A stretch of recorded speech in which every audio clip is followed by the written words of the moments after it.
Dimensión con Dionisio Gutiérrez.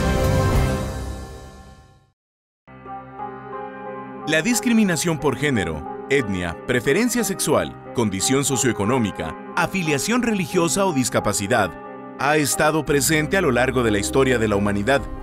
Incluso, en la era moderna, la discriminación ha provocado grandes tragedias sociales, como en Estados Unidos en los años 60, en Sudáfrica durante la segunda mitad del siglo XX o el Holocausto en la Segunda Guerra Mundial.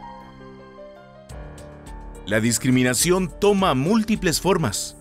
Incluye el tener un prejuicio y hablar mal de un grupo social, evitar tener contacto con el mismo, negarles oportunidades, derechos y servicios, hasta el extremo de ejercer violencia física e incluso, en casos excepcionales, buscar su exterminio. Las mujeres han sido un grupo especialmente vulnerable en casi todas las sociedades, por lo que han sido objeto de discriminación. Históricamente, se les han negado derechos fundamentales, como el voto, la propiedad privada o el derecho a decidir sobre sus propios cuerpos. En los países occidentales, las mujeres todavía luchan por un trato igualitario en el campo laboral y en sociedades menos desarrolladas, incluso porque se respeten sus derechos básicos. La lucha por lograr un trato igualitario para todos los individuos continúa vigente. En Estados Unidos, los afroamericanos siguen presentando índices sociales más bajos que el resto de la población. Y en el caso de Guatemala, sucede una situación similar en la población indígena. La pobreza, el analfabetismo, la mortalidad materna e infantil y otros indicadores sociales son más graves dentro de la población indígena en comparación con la población no indígena. ¿Cuáles son los factores que provocan la discriminación? ¿Cuáles son las dinámicas sociales que tienen que cambiar para lograr que todos los individuos puedan ejercer plenamente sus derechos? ¿Es suficiente utilizar la legislación para erradicar la discriminación o se necesitan procesos más complejos y profundos? Esta semana en Dimensión, discutiremos sobre la discriminación en sus múltiples manifestaciones y la forma en que podemos construir sociedades en donde todos gocemos de los mismos derechos y obligaciones.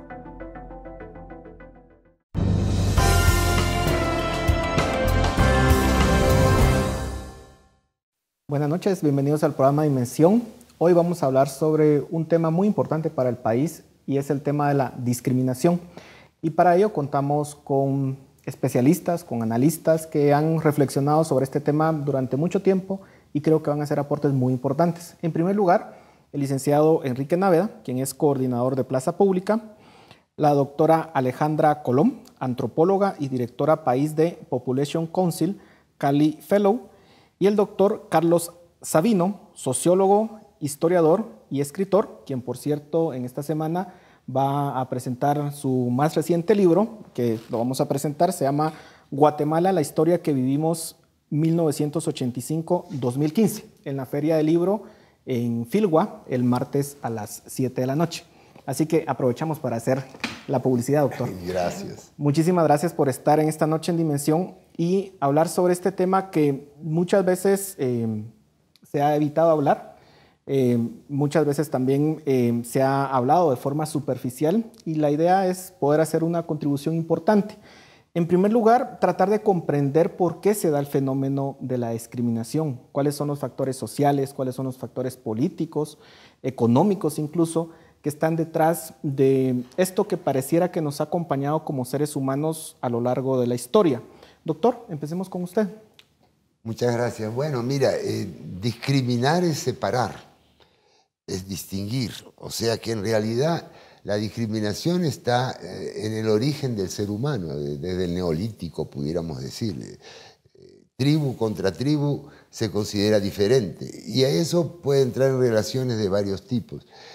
Yo entiendo que estamos hablando de discriminación ya en el caso guatemalteco, en el mundo moderno, pero hay que tener en cuenta un primer factor. El ser humano tiene que hacer un trabajo intelectual y emotivo para negociar la diferencia. La diferencia siempre complica a todos los seres humanos, de cualquier color de piel, de cualquier grupo étnico. Lo diferente siempre produce una especie de rechazo. Ahora, nuestros problemas o nuestras situaciones vienen ya de la época de la colonia, de la conquista, cuando entran en contacto civilizaciones y grupos humanos muy diferentes. ¿Cómo manejar eso? Y eso fue interesante, hacer una pequeña recapitulación histórica, que después podremos ir especificando, pero la idea de qué es el otro. Y ahí caben varias posibilidades, pero si nos situamos allá por 1500, primero de todo, ¿el otro es humano o no es humano? Eso se discutió. Y se llegó a la conclusión, con los indígenas que se encontraron en América, los españoles llegaron a la conclusión de que sí eran humanos. Con lo cual el problema ya se replanteó. Pero eso no era corriente en todas las culturas y en todas las situaciones. No pasó así tan fácil en la América del Norte. No pasó con los pueblos africanos que se esclavizaban. No pasaba incluso dentro de Europa en tiempos anteriores. O sea que el problema viene de muy atrás. Viene desde, yo diría, se puede entender de la sociobiología un poco. Es decir, en lo diferente aterra. Da miedo que te dominen, da miedo de que te contaminen. Y ese es un problema que está en la base de todo. Lo planteo sobre todo porque a veces siento yo que en los últimos años hay un enfoque demasiado voluntarista, demasiado racionalista. Es decir, acabemos con la discriminación. Sí, está muy bien, acabemos con la discriminación. No es civilizado, no es moderno que haya grupos con diferentes estatus. Pero hay unos sentimientos detrás que escapan a la ley. Y eso hay que tenerlo en cuenta. Incluso lo debería tener en cuenta, antes que nada, el que hace la ley, ¿no? Doctora. Pues en la misma línea, justo es un tema que me encanta abordar en clase, porque dando clases en la universidad en un contexto privado, urbano, es una pregunta que siempre sorprende a los estudiantes, y es cuáles son sus sesgos implícitos, explícitos, que es muy distinto cuando uno dice soy racista y qué, y alguien que dice yo no soy racista pero. Y entonces ese no racista pero es el que yo como docente quiero abordar, no importa cuál sea el curso que doy. Y precisamente esa pregunta sobre quién es el otro, que como bien dice el doctor, en el caso de las Américas, generó una revolución intelectual sobre la alteridad, sobre quién es el otro, qué es ser humano, qué es ser persona. Siempre ha generado preguntas que pueden ir en dos grandes líneas. Una es, ¿en qué me parezco al otro? ¿Y en qué me diferencio del otro? Y esa diferencia muchas veces lo que ha hecho no es tanto generar curiosidad sobre comprender al otro, sino comprenderme a mí mismo. Entonces, en Guatemala lo vemos todos los días. Ese racismo contra los indígenas muchas veces no tiene que ver tanto con, bueno, ahora voy a conocer para entender si mi prejuicio es cierto o no, sino más bien qué dice eso de mí, o qué vacíos siguen perpetuos en mí que me genera esa, no es curiosidad, sino ese rechazo a ese otro que está interpelándome constantemente sobre mi identidad. Entonces, estoy de acuerdo con que esa reacción, siempre un poco de duda, existe en todas partes, y se vuelve problemático cuando ese sesgo va acompañado de cuotas de poder, en donde un sesgo logra determinar el futuro y el presente de otro, que pues, tiene su sesgo también, pero que el poder hace que el juego cambie, ¿verdad? En esa línea, licenciado Naveda, en el caso específico de Guatemala, ¿cuáles son las manifestaciones y consecuencias que ha tenido esa discriminación o ese ver distinto al otro? Yo creo que hay muchas formas distintas de discriminación en Guatemala, y la discriminación aunque partiría tal vez de la misma idea que el señor Sabino, sí diría que es un problema cuando la discriminación se convierte en una discriminación social que parte de la diferencia, pero la reconceptualiza y la valora peyorativamente, ¿verdad? Porque la diferencia, la cuestión de diversidad puede estar ahí. El problema es cuando eso se entronca con un sistema de valores que pasa a lo jurídico, a lo político, a lo legal y a las relaciones sociales mayoritarias, ¿no? Entonces yo veo muchas formas de discriminación, igual que de desigualdad, que tienen que ver cada una con orígenes distintos. Una sería quizá la más clara, el racismo, pero también el clasismo es una forma muy marcada de discriminación. El machismo, el sexismo son formas de discriminación y cada una tiene reflejo y consecuencias distintas en distintas parcelas de la sociedad. Sin embargo, también veo una clara tendencia a la interconexión o a la interrelación entre todas ellas, ¿verdad? No está exactamente escindido el clasismo del racismo. De hecho, tenemos una idea muy clara de que la mayor parte de la gente pobre es asimismo indígena y es asimismo mujer. Los informes de desarrollo humano hablan de que el rostro de la pobreza es mujer, es indígena y no es capitalina y no es urbana, es rural, ¿verdad? Entonces, todo ese tipo de discriminaciones se intersecta o se suman en capas y en estratos hasta irnos dando una idea muy clara de quiénes son las personas que más formas de discriminación padecen. ¿Hemos tenido algún tipo de avance en el caso de Guatemala en cuanto al tema de la discriminación? ¿Hay una forma de reconocerla y de algún tipo de cambio o realmente hemos mantenido estructuras durante siglos? Yo sí creo que hay cambios profundos. Bueno, ahí hay cambios a veces negativos y positivos, pero si analizamos la historia del tema del choque cultural desde los comienzos, bueno, ¿qué hacían esos colonizadores españoles? Trataron de esclavizar el que llegó aquí, al indígena. Desde las leyes de Indias le dijeron, las leyes nuevas llamadas le dijeron, no se puede esclavizar, traigamos esclavos. Ahí se empezó a crear una mezcla, digamos, de razas y de etnias. Pero básicamente ha habido, en todo el desarrollo republicano y hasta la fecha, hay como dos políticas o dos formas de actuar. O integramos o separamos. Y a veces hay como resultados extraños que rebotan en una forma contraproducente o contraria a lo que se desea.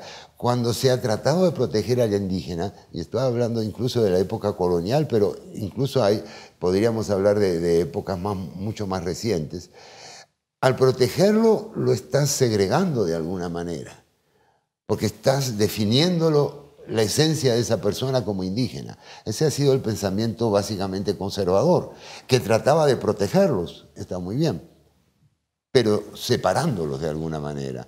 Los liberales trataban de integrarlos, pero también violentando sus costumbres, o por lo menos no tomándolas demasiado en cuenta. Hablando, digamos, de la época, sobre todo del siglo XIX, cosa que se va manteniendo hasta el siglo XX. Entonces sí yo sí creo que hay un avance muy claro, y lo percibo porque he vivido en otros países también con mayorías o con grupos importantes de indígenas como el Perú. Yo lo percibo, incluso gracias a mi edad, percibo que las relaciones han cambiado en los últimos 50 años y bastante han cambiado, y en ese sentido querría decir un punto, es decir, no porque se haya producido una integración muy íntima, pero sí porque hay una separación más respetuosa. Esa es la sensación que yo tengo. Parte impulsada por las leyes, pero parte impulsada también por la madurez de la gente, ¿no? O sea, yo creo que sí ha habido avances bastante notables. Aunque los índices sociales, como lo decía el licenciado Naveda, continúan indicándonos de que de alguna forma sí hay un atraso evidente, digamos, en un grupo respecto al otro. Se nos ha terminado el tiempo en este perfecto segmento, doctor. Continuamos con Dimensión.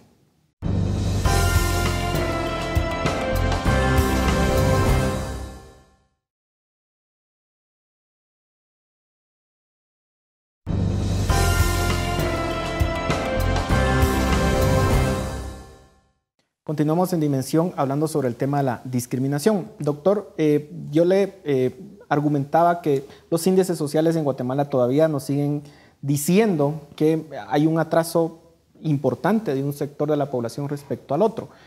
¿Cómo interpretar eso a la luz de lo que usted dice que hemos tenido avances? Bueno, una cosa es que haya habido avances, otras cosas que no hayan sido completos. Pero en realidad lo que me interesaba puntualizar aquí es que no debemos mezclar una cosa con otra. Por ejemplo, Guatemala tiene una evidente desigualdad en cuanto a inversiones, desarrollo económico, etcétera, entre lo rural y lo urbano. Y en lo urbano no necesariamente, o sea, y lo rural, a lo que me refiero, no es necesariamente de un grupo étnico determinado. Hay diferencias, y yo creo que son diferencias algunas impulsadas estatalmente en cuanto al tipo de inversiones, donde hay ladinos en la pobreza. Es decir, son dos problemas diferentes. Yo creo que, aunque en alguna persona se junten, como decías tú, con toda la razón, son dos temas diferentes. La pobreza tiene que ver con un problema económico de producción, de marco legal, etc. La discriminación étnica es un tema más social, más cultural. Hay que ver quién quiere o no quiere, o hasta qué punto alguien está dispuesto a abandonar su cultura. Claro, digamos, el término de la pobreza en la población indígena es casi el 80%, mientras que en la población no indígena es el 46%. Doctora, ¿cómo? Pero perdón, esos son datos muy globales. Habría que ver departamento o municipio por municipio. Esos datos tienden a confundir realmente. Doctora. Yo sí disiento con usted, con todo respeto. Creo que las políticas del Estado están aún en una fase que, si lo hablamos de forma académica, todavía cree en un tipo de evolución unilineal, y es que solo hay una forma de ser desarrollado, y eso es ser occidental, ser urbano, hablar el idioma europeo dominante, que sería en este caso el castellano. Y entonces las políticas estatales tienen como un discurso bien light de respetar las diferencias, pero al final, si uno no habla español, si no está en la ciudad y si no sabe moverse desde la cultura, que no es solo hablar el idioma, sino entender los sistemas, básicamente uno está excluido de los servicios básicos. Uno no puede curarse, uno no puede educarse, uno no puede ser protegido en su seguridad. Y yo que no creo en la suprema intervención del Estado, sino más bien en un Estado que garantiza las necesidades básicas, veo día a día en mi trabajo que eso no se garantiza en la mayoría de lugares rurales, y que ser mujer y ser indígena le pone barreras adicionales. Y esas barreras no son necesariamente impuestas por el ladino hombre urbano, sino que están impuestas por hombres mayas, por mujeres urbanas. Hay una dinámica que se va mezclando, pero que al final deriva en que sí existen rostros específicos, y sí las estadísticas aún desagregadas, porque también mi trabajo consiste en desagregar estadísticas, nos demuestran que esos patrones se repiten en otros lugares. Entonces sí, mi conclusión es que las políticas siguen un patrón que no ha funcionado, y que lo único que se hace es hacer algunos cambios cualitativos en el lenguaje, pero por darles un ejemplo, que no tiene que ver con el ser indígena, sino con el ser mujer. Las leyes en Guatemala y los servicios atienden a las mujeres solo en función de quiénes son de alguien más. Si son madres, si son hijas, si son esposas. Pero no hay un servicio público de salud que atienda a una mujer por ser mujer. Entonces, por ejemplo, el plan de los 1000 días, que se supone que debería haber ya combatido la desnutrición crónica, no ha logrado nada, porque a la señora la toman como un vehículo que lleva al niño, que lo tiene que alimentar, que lo tiene que cuidar, porque es el ciudadano del futuro, pero ella no importa como ciudadana. Entonces, para mí esos son indicadores de que estamos muy lejos aún de llegar a un consenso sobre qué quiere decir bienestar, y no progreso, porque progreso es un término europeo occidental que heredamos del siglo XVIII y XIX, y que en su mayor bondad creía en la integración porque había que civilizar a la gente, y en su concepto más darwinista era dejemos que se mueran, que es un poco lo que se juega aún en la sociedad guatemalteca.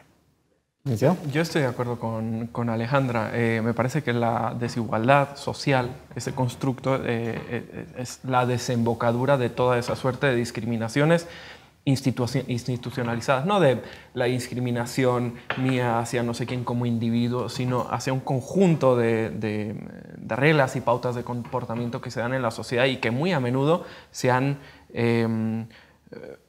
fosilizado en el Estado. Pongo un ejemplo. Hace unos años, cuando se iba a discutir la reforma de la Constitución, que el gobierno de Otto Pérez pretendía mencionar, no recuerdo exactamente cuál era, mencionar la pluriculturalidad, introducir todos esos elementos en la Constitución, el entonces presidente del CACIF dijo, pero si la Constitución ya dice que todos somos iguales. Y bueno, la Constitución puede ser una carta de intenciones, pero nosotros en Plaza Pública casualmente estábamos terminando un trabajo que relacionaba el índice de densidad del Estado que había desarrollado Naciones Unidas unos años antes con la presencia de población indígena o la proporción de población indígena en ciertos lugares.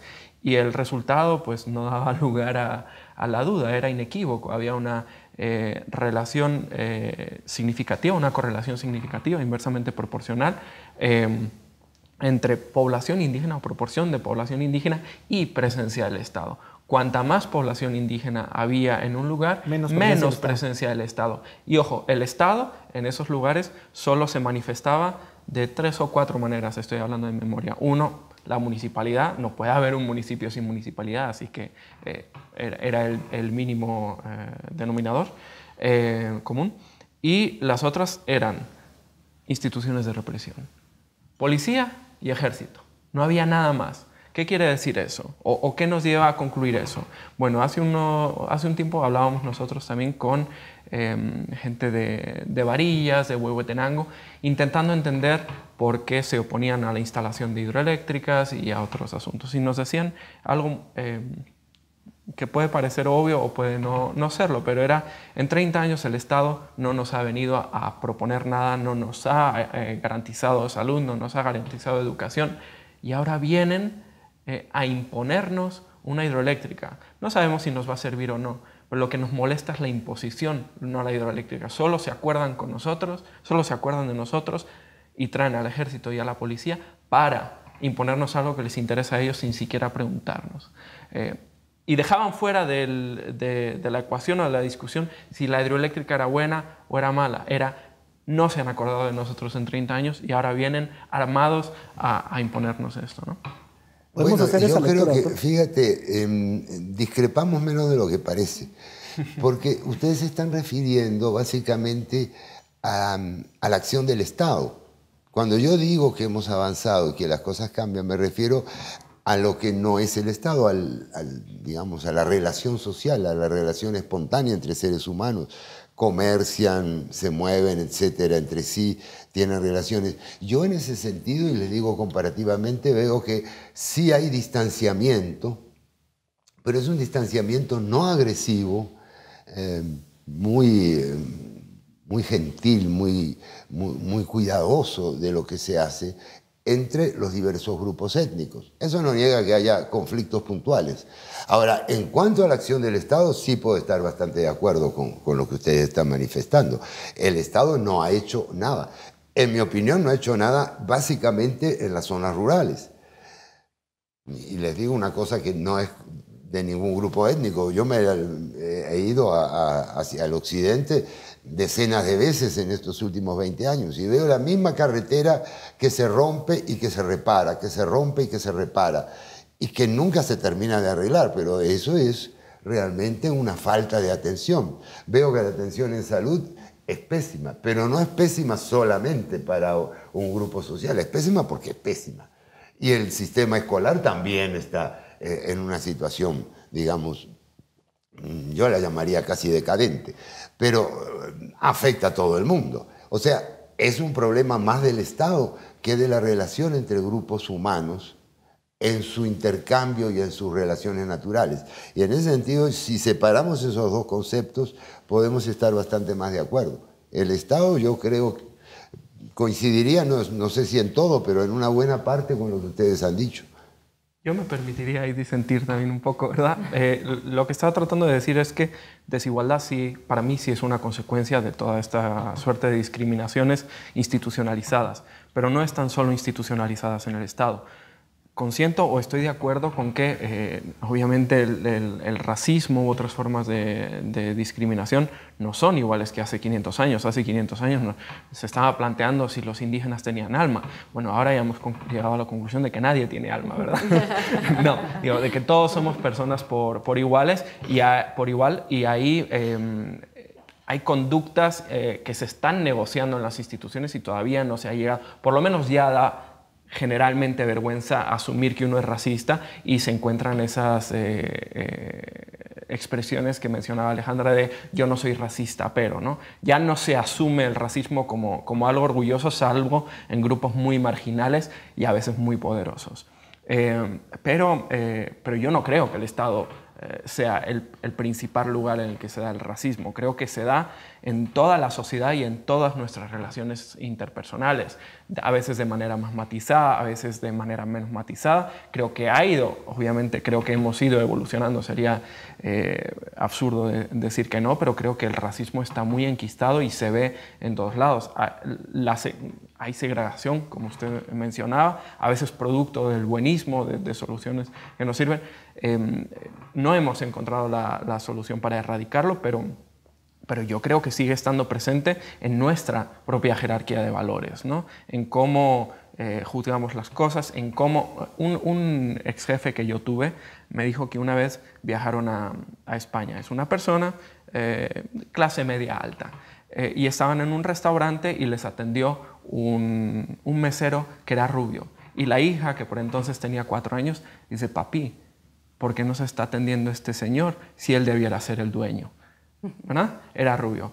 Hace unos años vino a visitarme un amigo mío de España, que también es rubio, y en un restaurante en la Antigua yo entregué la tarjeta, pagué y vino otro mesero a devolvernos, no el que la había recibido. ¿Y a quién le entregó la tarjeta? Al rubio, al canche, ¿verdad? No me la entregó a mí, aunque yo hubiera pagado. Nos pasa a las mujeres todo el tiempo. Exacto, como... Ahora, ¿cómo hacer para que pasar de una cuestión discursiva, en el sentido de decir, bueno, yo ya no me atrevo a hacer comentarios racistas abiertamente y lo oculto, a realmente una cuestión más profunda y asumir las diferencias y la diversidad desde otro enfoque? ¿Es posible o no? Se nos terminó el tiempo en este segmento. Continuamos con Dimensión.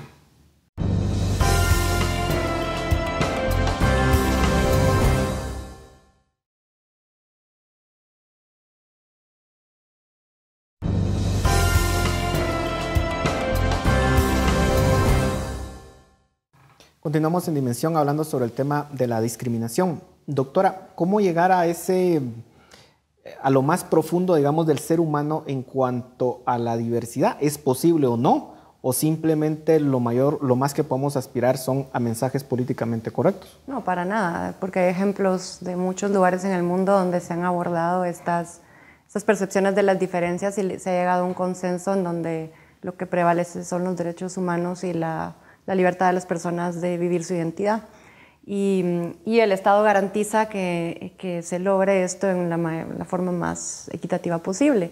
No está en todas partes. En la mayoría de estados vemos que existen leyes que discriminan, pero yo hago este ejercicio constantemente en el mundo en el que me muevo, y creo que una de las primeras cosas que hay que reconocer es que Guatemala, en mi opinión, nunca pasó por ese proceso doloroso de reconocer todo lo que había pasado durante el conflicto y antes.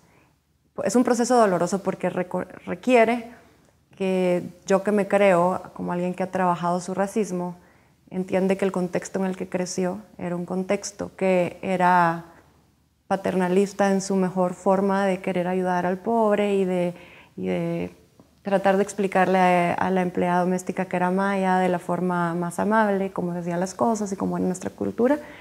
Que yo tuve la suerte de no vivir y soy racista y qué, sino más bien no soy racista, pero...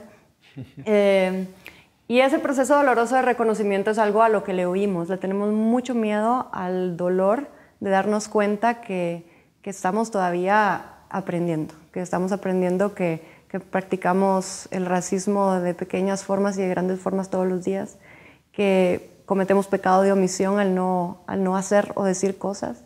Y un ejemplo que quiero decir que es controversial es la portada de la revista Look de hace una semana, en donde a los ladinos que nos manifestamos críticos de esa portada, nos atacaron otros ladinos diciendo que nosotros éramos salvadores blancos y que ahora era lo políticamente correcto hacer estas críticas y que básicamente estamos traicionando a la raza. Entonces, en esta acusación de traición a la raza nos damos cuenta que hay mucho camino que reconocer. En parte, mi hipótesis es porque no queremos sufrir, no queremos sentir ese dolor que viene con decir, no puedo decir malas palabras en este programa, pero no puedo creer que esta es mi infancia. Y al hacer un análisis crítico de la infancia, no es mi culpa que haya sido así, pero sí era un contexto racista, clasista, urbano, en donde el otro pues estaba ya, era parte del paisaje, ¿verdad? Entonces, sí se puede, pero se requiere una intención y se requiere acciones. No va a pasar por milagro, no va a ser algo que venga de las alturas, va a ser algo que hay que trabajar. Y eso yo lo trabajo con los estudiantes y empieza de reconocer mis sesgos y mis prejuicios explícitos y luego los implícitos.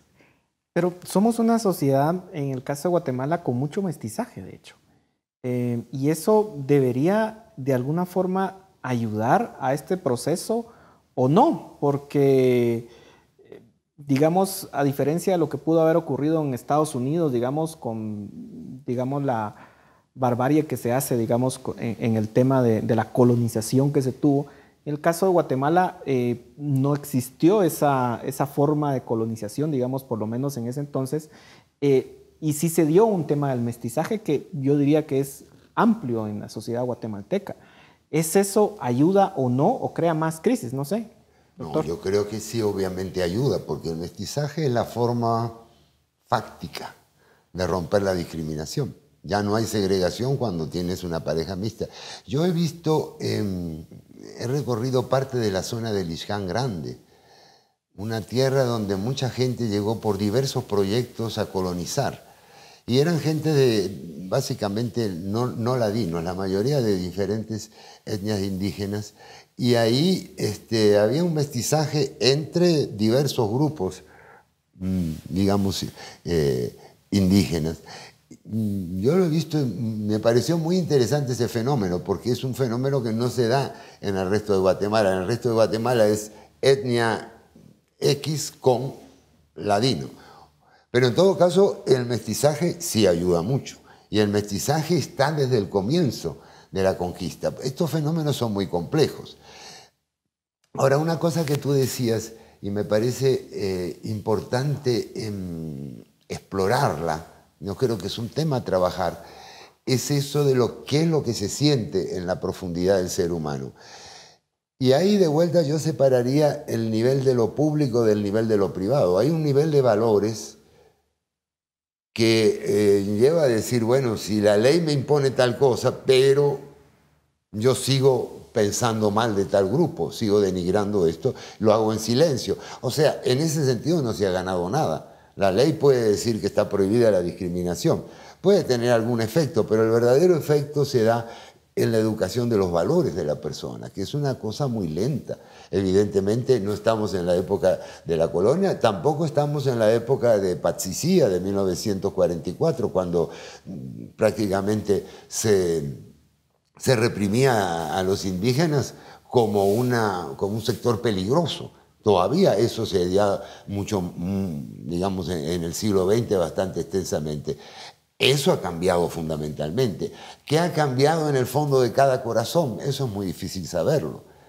Puede haber conductas estructuradas que parezcan peores de lo que en realidad son, o al revés, que la gente parezca que no tiene ningún prejuicio y que sí los tiene. Es un tema, es la complejidad de las relaciones sociales. Pero yo creo que en ese sentido la ley, y este sería el mensaje que quiero dar, la ley puede llegar hasta un cierto punto. Puede llegar a lo exterior, y estoy de acuerdo contigo, al respeto a los derechos humanos básicos. Evidentemente hay que respetar la vida de todos, y si no lo respeta tiene que haber una sanción. Ahora, si no los amas, o si amas o no amas a una gente, ahí no puede haber sanciones. Estamos hablando de la esfera de lo privado, de la esfera de lo íntimo. La cuestión es de que el tema de la cohesión social es importante, digamos, porque si bien puede ser un tema solo de ley, la cuestión es cómo lograr la interacción entre distintos grupos de una sociedad, que pareciera que en el caso de Guatemala ha sido muy poca esa interacción, de hecho, por una cuestión de idioma, por una cuestión de ubicación geográfica incluso, digamos, pareciera que no somos una sociedad tan integrada como otras. Dificulta, y esta es una cuestión de que mucha gente lo cree. Dice, mire, el problema, uno de los problemas en Guatemala es que no hay una homogeneidad como existen en otros países. Y ponen de ejemplo Costa Rica, por ejemplo, que es más homogéneo, Chile, que es más homogéneo. Entonces muchas personas creen que parte de nuestra complejidad de país es de precisamente esa diversidad, lo cual es discriminatorio o no ese comentario. Licenciado, una vez. Pues, yo no creo que sea una cuestión de homogeneidad o heterogeneidad, y de la misma manera que no creo que sea una cuestión de mestizaje, una cuestión sanguínea. Creo que toda identidad es un constructo cultural, es decir, no deviene de unos hechos, sino de cómo se interpreta uno a sí mismo y a su grupo, ¿verdad? En ese sentido, bueno, creo que Alejandra podrá extenderse mucho más y explicarlo mucho mejor, porque es una discusión permanente entre los antropólogos, pero el mestizo no lo es porque tenga una sangre determinada o se haya cruzado con alguien más, sino porque se asume culturalmente como mestizo, sí. En ese sentido, diría que y no importa tanto la sangre, sino el sistema de valores que hace que se interprete una identidad como buena o una identidad como mala. ¿Por qué?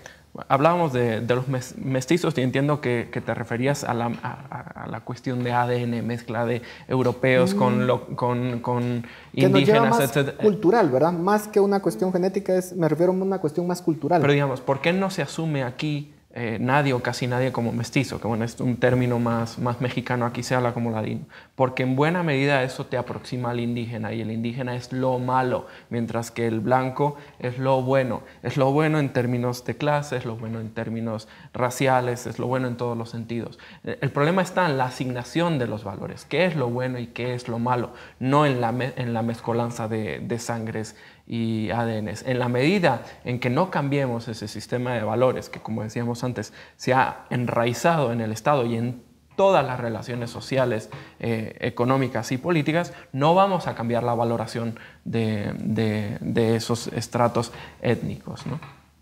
Doctora. Bueno, pienso yo que en parte, si queremos llamar éxito en Chile y Costa Rica, ha tenido que ver precisamente con acciones estatales. No creo que sea tanto una voluntad colectiva consensuada de ahora llevémonos bien, sino han sido eventos que tienen que ver con las instituciones y con toma de decisiones. Y si hacemos un análisis de leyes y servicios que prestan los estados chilenos y costarricenses, vamos a ver que ahí sí hay una intencionalidad de tratar a todos por igual.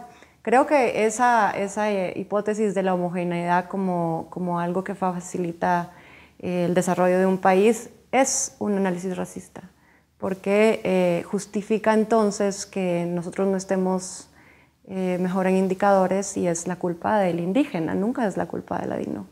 Nunca se dice, bueno, es porque hablamos español en los jurados y en las clínicas y en las escuelas. Nunca decimos que eso, o sea, cuando hablamos del problema de la heterogeneidad, estamos hablando del indio, no estamos hablando del ladino. La intención es que la integración sea hacia esa ladinidad que niega sus raíces mayas. Porque, por ejemplo, solo en Guatemala decimos mi casa, mi carro, mi amigo. Y ese posesivo que va antes del sustantivo es una herencia maya. Así son los idiomas mayas. Nadie sabe eso. Y para mí yo me siento súper orgullosa y siempre hablo de mi casa y mi amigo porque estoy reconociendo una herencia lingüística que nos conquistó sin que lo sepamos. Pero para mí es una muestra de que ese mestizaje no es reconocido. Y en la lingüística podemos ver muchos elementos que nosotros obviamos, igual que obviamos nuestra ancestría maya, que al momento de hacer un análisis de nuestra blancura, hay también una escala de valores en el análisis de la blancura. Entonces, creo que ese mestizaje está ahí biológicamente, pero creo que eso no nos ha hecho mejores personas o mejores guatemaltecos, y al mismo tiempo yo no creo en el nacionalismo, entonces creo que lo que importa es trabajar las identidades en los espacios donde convivimos y que el enfoque nacional sirve solo cuando nos afecta en el ejercicio de nuestros derechos. Entonces me importa más las relaciones íntimas en Quetzaltenango o en Puerto Barrios que yo reconozca que soy igual que el petenero o que el escuintleco. Que el nacionalismo es otra forma de discriminación. Que es otra forma de discriminación. Y claro, en los extremos, pues, ha causado tragedias en la humanidad. Se nos terminó el tiempo en este segmento, continuamos con Dimensión.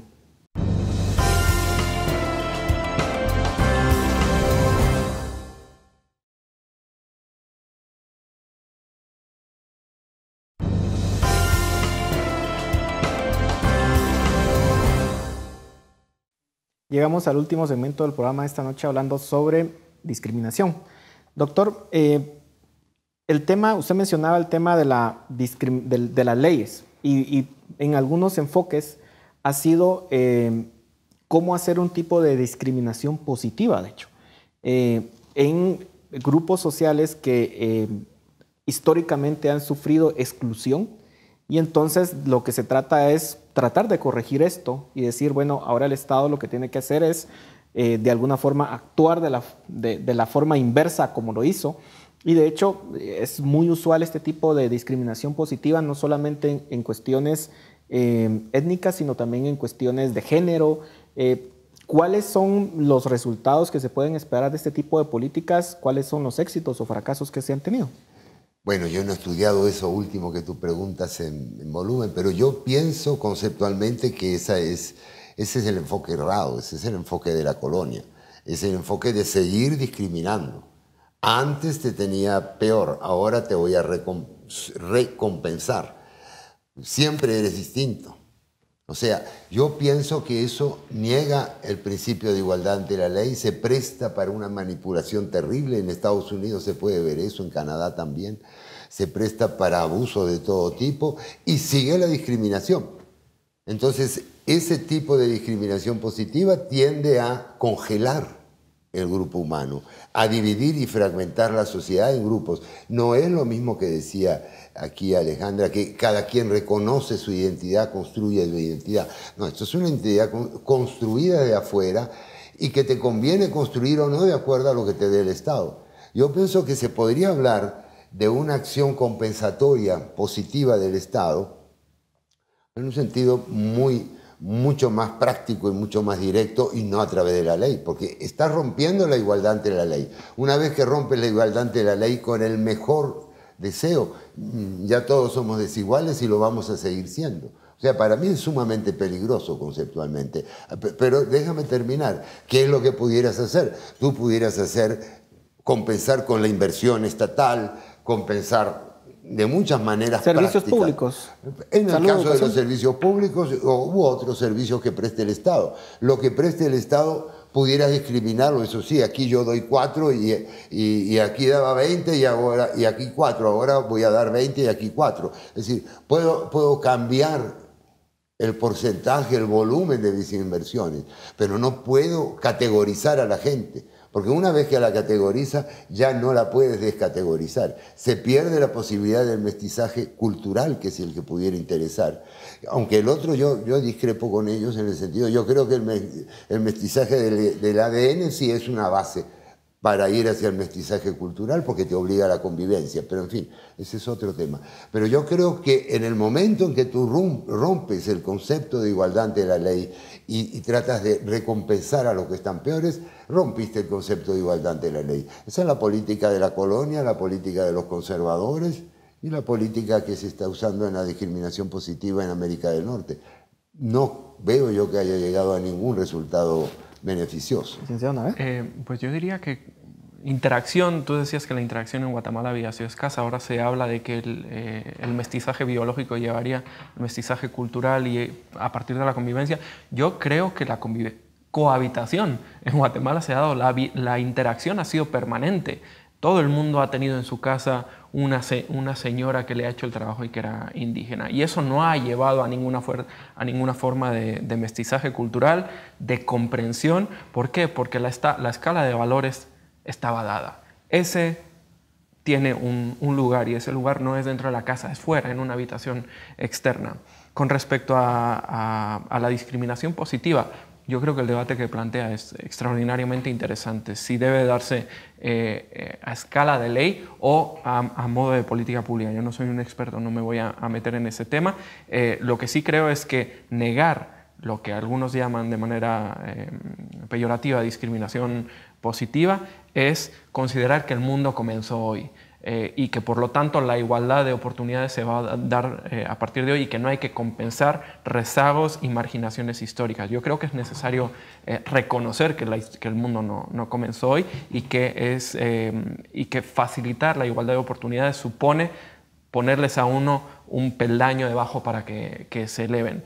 No hablemos de discriminación positiva, hablemos de becas educativas, por ejemplo, como política pública. ¿Qué supone una beca? Supone una discriminación a favor de alguien por motivos económicos, pero tiene en cuenta una serie de variables entre las que cabe el mérito, desde luego que cabe el mérito. El problema es, por hablar de un caso en el que se pretende elevar la discriminación positiva a la ley, en el Congreso, por ejemplo, hablando de la paridad en las listas entre hombres y mujeres, el problema es que aun habiendo méritos, es imposible para ciertos grupos de población acceder a ciertos espacios porque hay más barreras y más obstáculos para ellos que para otra gente. Lo que se pretende con la discriminación positiva es disolver esos obstáculos, no darles un empujón y hacer que los otros queden rezagados. Es disolver esos obstáculos. Si eso ha de hacerse a nivel de ley o de política pública, pues es algo que cabe discutir, pero yo creo que ha de hacerse. Pues yo me encuentro un poco entre los dos. Pienso que sí ha habido algunos ejemplos de cómo ciertas políticas han segregado más a algunas poblaciones que a otras, o se ha considerado que eso es suficiente y que si con esa no la logran, pues ya darwinistamente no iban a salir adelante. Pero también creo que hay que poner intencionalidad en las políticas públicas. Entonces, si la ley existe, pero la política pública no, entonces estamos fritos, porque nosotros hemos hecho el ejercicio de que chicas mayas solteras vayan a pedir servicios de salud reproductiva y si no van con las leyes en la mano, literalmente, a pelearse, no las reciben. Simplemente no las reciben. Y para mí eso es una discriminación flagrante en un país en donde ya se reconoce o se debería reconocer que es su derecho. Entonces no podemos pretender que cada mujer en Guatemala tenga un set de leyes subrayadas, indexadas, para que cada vez que va a una clínica a pedir un método o a pedir que la reciban por cualquier razón, tengan que sacar los textos y tenga que amenazar a la persona y decirle usted está rompiendo la ley. O sea, no podemos pretender, esa lucha para mí es una lucha que no debería ser ningún guatemalteco o guatemalteca, deberíamos ser atendidos por ser guatemaltecos. Entonces sí hay que hacer algo para que ese peldaño exista y no sé si eso hay que hacerlo al momento de asegurarnos que los servidores públicos conozcan la ley y analicen su propio racismo, su propio sexismo, su propio adultismo y atiendan a la chica porque es su derecho. O lo vamos a hacer creando guerreras de los derechos reproductivos. O sea, no sé qué preferimos como sociedad. Yo preferiría que el servicio público se le diera a todo mundo sin tener que hacer un ejército de chicas que dominan la ley mejor que nosotros. Que no tiene nada malo, pero es mejor. Por supuesto. La cosa es realmente cómo... no sé si es un proceso que se da de forma rápida o de forma lenta, porque digamos el problema es complejo, involucra todos los factores que ustedes ya han dicho, y la cuestión es que estamos en un punto en la historia de nuestro país en donde deberíamos de estar superando todo este tipo de situaciones que se han dado. La cuestión es cómo llegamos a los funcionarios públicos. ¿Cómo hacemos que, por ejemplo, una persona que en el caso de Guatemala, por ejemplo, hable un idioma maya y no hable español, no se sienta extranjera en este país, por ejemplo? ¿Cómo llegar a esos detalles en donde efectivamente hay personas en el interior del país que no hablan español, solo hablan un idioma maya? ¿Cómo pueden sentir pertenencia a un estado como eso, doctor? ¿Cómo llegar a ese nivel de complejidad? Bueno, mira, ese es un problema yo entiendo, perdón, que nos queda poco tiempo. Sí. Sí. No, ese es un problema muy complejo. El problema es muy complejo y el funcionario público normalmente no tiene la formación y el nivel. El funcionario público que atiende directamente a la gente. El problema no se puede resolver de una vez para otra. Ahí lo primero habría que tener es conciencia de que hay un problema. De que la atención al público de parte del Estado en varias facetas no es suficientemente igual.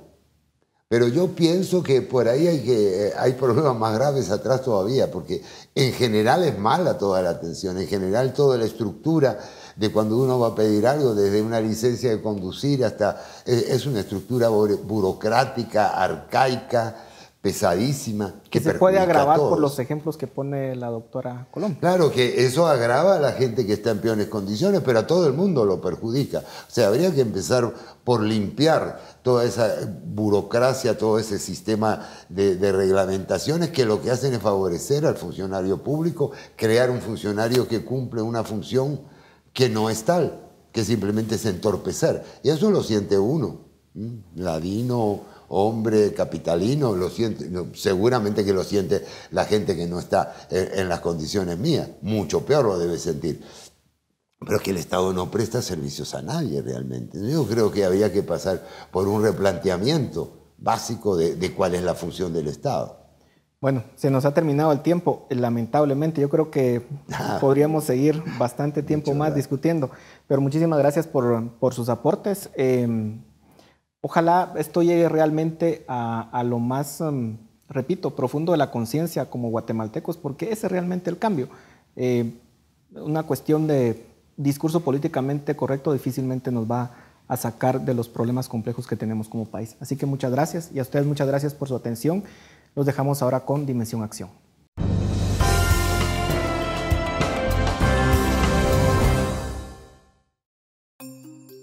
Esta semana en nuestra cápsula Acción presentamos a la Comisión Presidencial contra la Discriminación y el Racismo, CODISRA.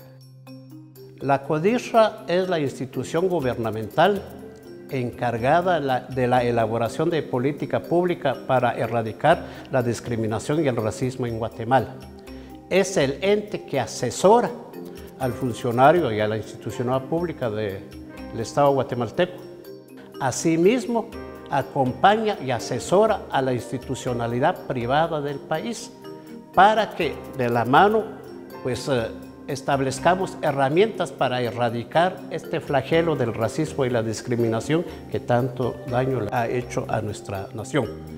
Por el otro lado, en CODISRA se atienden denuncias, se hace formación o se impulsa formación en aras de ir sensibilizando a la sociedad guatemalteca y que en el futuro convivamos de una mejor manera, de una manera armónica. CODISRA cuenta con oficinas en la ciudad capital y en 5 departamentos más. Para contactar con la sede central visite www.codisra.gov.gt.